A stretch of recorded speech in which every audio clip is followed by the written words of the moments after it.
안녕하세요 여러분. 사주명리로 풀어내는 우리 가족을 위한 인문학 가이드 시간입니다.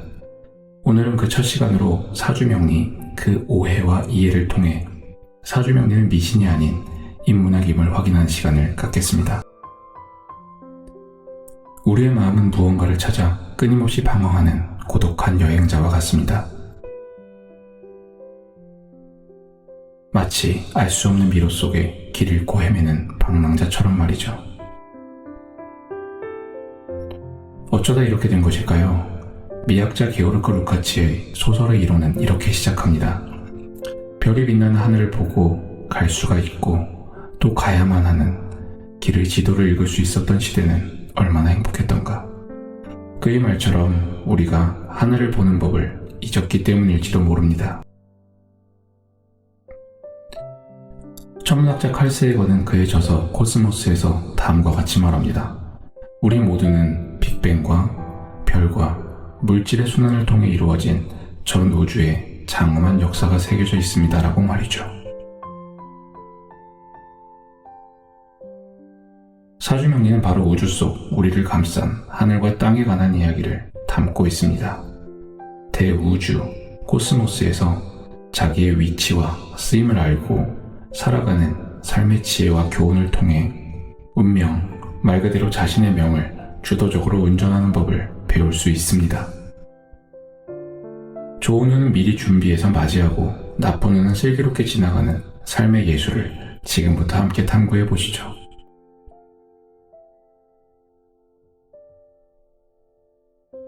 (2019년) 기준 한국의 운세 산업의 규모는 4조에서 7조 원까지 추산된다는 보도가 있었습니다. 삶의 불안과 고단함 속에서 희망을 찾는 이들이 얼마나 많은가에 대해 생각해 봅니다. 코로나19를 겪으며 그리고 AI 기술의 발전으로 현재 그 규모는 훨씬 증가했을 것으로 예상됩니다. 흔히 하는 오해처럼 사주명리는 미신이나 사이비가 아닙니다. 사주명리는 우리가 태어난 순간의 우주의 기운에 따른 인생의 방향과 성향을 분석하는 동양 철학의 정수이자 인문학입니다.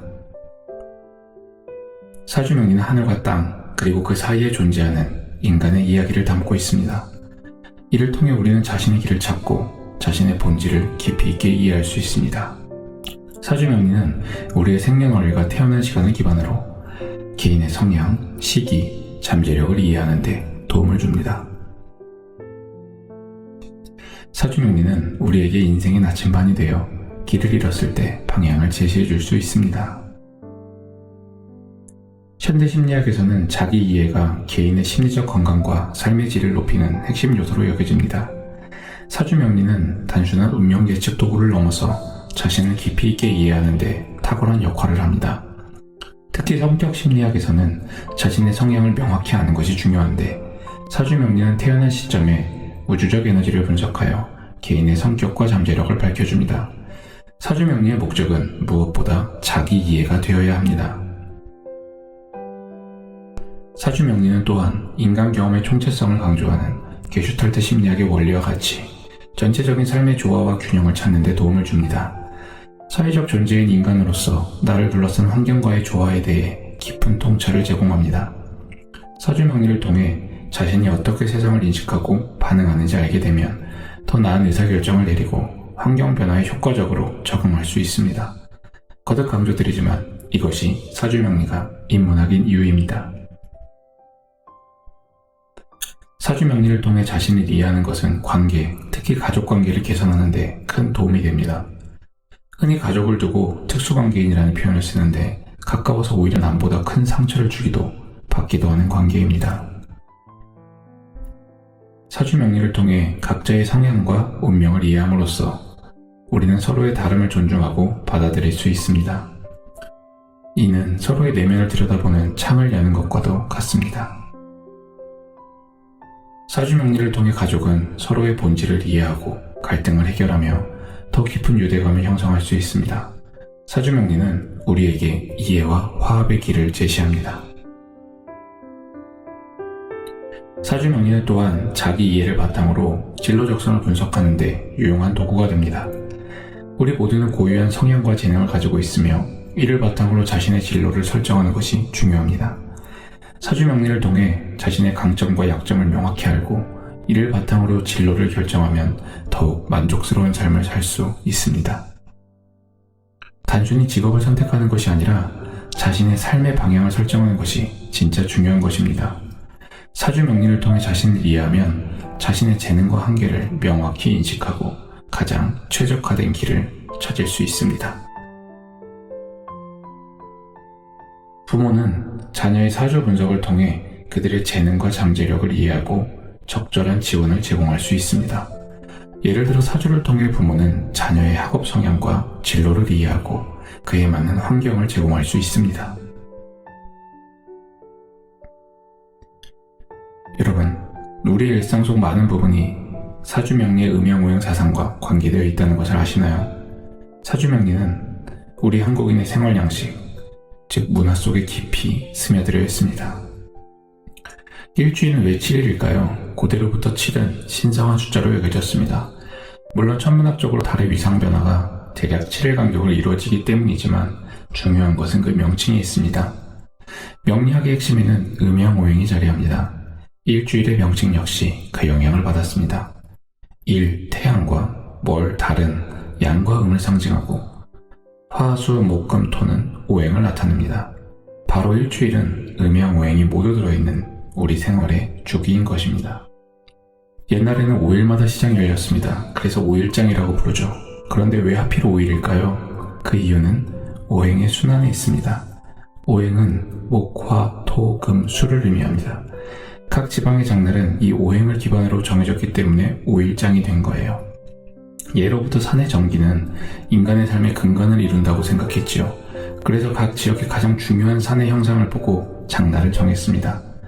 그래서 주산이 목 형상의 경우 장날은 끝자리가 3과 8, 화 형상의 경우 장날이 끝자리가 2와 7, 토 형상의 경우 장날은 끝자리가 5와 11, 금 형상은 4와 9, 수 형상은 1과 6일이 되는 것입니다.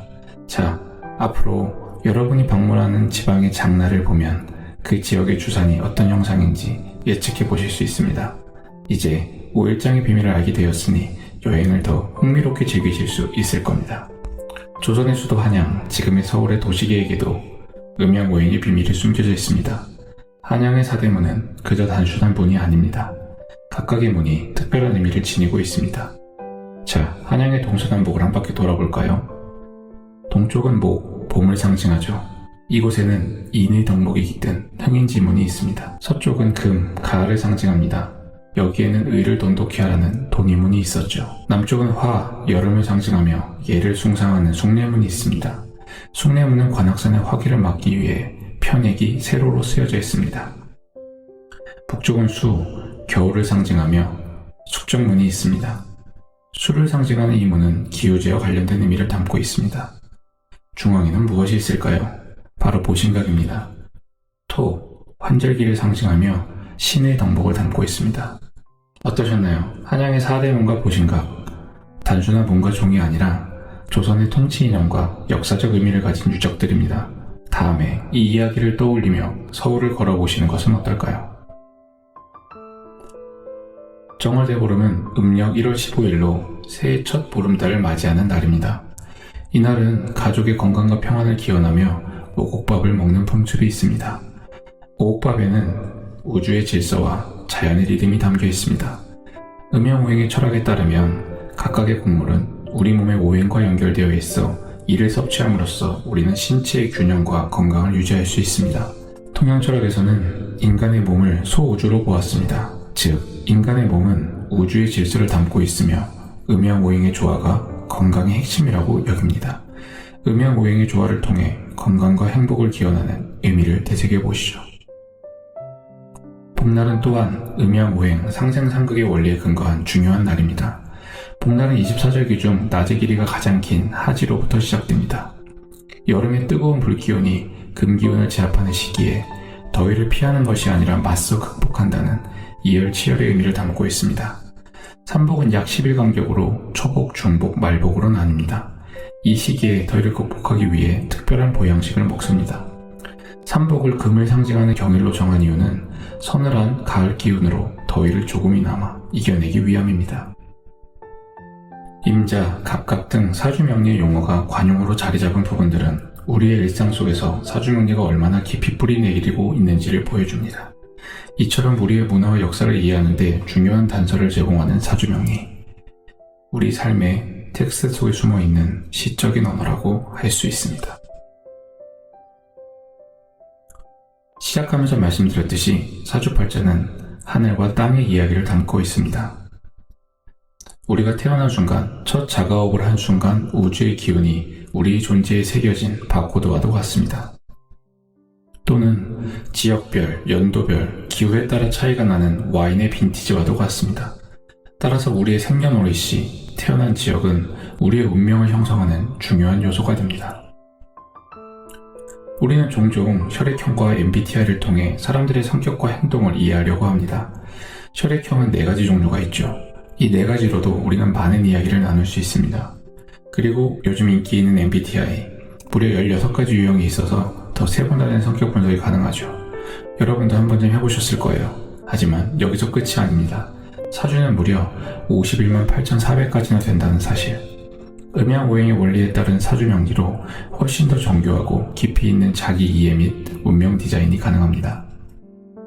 사주명식은 4개의 기둥, 8개의 글자로 이루어져 있습니다. 이것이 바로 우리가 사주팔자라고 부르는 것입니다.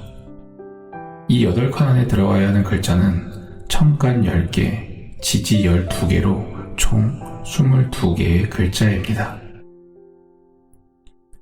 모든 기운을 한 번에 남김없이 담고 싶지만 그럴 수 없다는 것. 우리는 모든 것을 완벽하게 가질 수 없고 모든 것을 다 경험할 수 없습니다. 이는 본디 결여가 존재의 본질임을 강조하고 있습니다.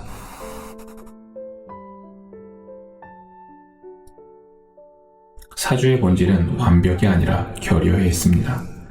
모든 것을 가질 수 없는 현실 속에서 우리는 무엇을 추구하고 어떻게 살아가야 할지 고민하게 됩니다. 하지만 결여는 단순한 부족함을 넘어 우리가 성장하고 나아가게 만드는 원동력입니다. 부족함이 있기에 우리는 더 나은 것을 추구하고 더 높은 목표를 설정하게 됩니다. 사주명식은 이러한 결여를 통해 우리의 삶을 비추어주고 방향을 제시해주는 도구가 되는 것입니다. 또한 사주명리는 기흉이 함께 온다는 철학적 의미를 담고 있습니다. 우리는 사주명리를 통해 인생의 다양한 측면을 이해하고 수용할 수 있습니다. 여러분, 오늘은 사주의 이해와 오해라는 주제를 깊이 있게 다뤄보았습니다. 사주는 단순한 운세풀이를 넘어서 나의 존재와 운명을 깊이 있게 탐구하며 삶의 방향성을 제시해줄 수 있는 우리 삶을 이해하는 하나의 인문학임을 확인할 수 있었습니다. 다음 시간에는 더 흥미로운 주제로 찾아옵니다. 바로 내 사주, 내가 보기. 여러분이 직접 자신의 사주를 해석해보는 방법을 알려드릴 예정입니다. 이번 기회를 통해 나 자신에 대해 더 깊이 이해하고 삶의 방향을 찾아가는데 큰 도움이 되시길 바랍니다. 그럼 다음 시간에 더 의미 있는 내용으로 찾아뵙겠습니다. 감사합니다.